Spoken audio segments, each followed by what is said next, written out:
नमस्कार मित्रांनो, तर मालिकेत आज आपल्याला असं बघायला मिळणार आहे की नंदिनी आता जीवाला विचारत असते की जीवा, तू असं काय केलं की आनंद निवासचा लिलाव घडवून आणला आणि त्यामध्ये बोली सुद्धा तूच लावली आणि जिंकला सुद्धा तू.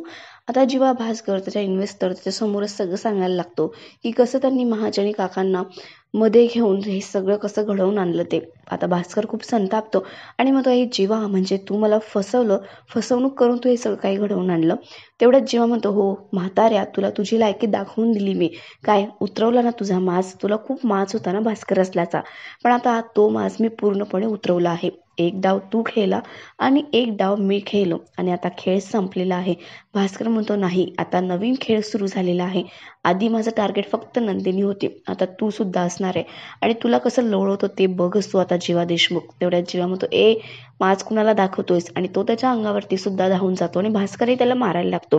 तेवढ्यात नंदिनी मध्ये येते आणि म्हणते, भास्कर आता लायकीत राहायचं.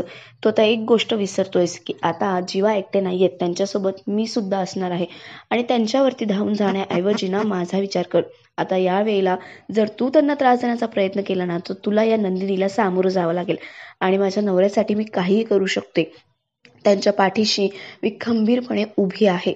आधी तू आम्हाला चांगुलपणाचा मुखवटा घालून फसवलंस, पण आता तसं होणार नाहीये. आता जीवा आणि मी तुझ्या जाळ्यात कोणीही अडकणार नाहीये, त्याच्यामुळे सावध तू राहा आणि आता इथून चालता हो. अशा कडक शब्दामध्ये नंदिनीने भास्करला चांगलं सुनावलेलं असतं आणि जीवाच्या पाठीशी ती किती ठामपणे उभी आहे हे पाहून जीवाला सुद्धा खूप आनंद होत असतो. तर मित्रांनो, अशाच अपडेटसाठी चॅनलला नक्की सबस्क्राईब करा. धन्यवाद.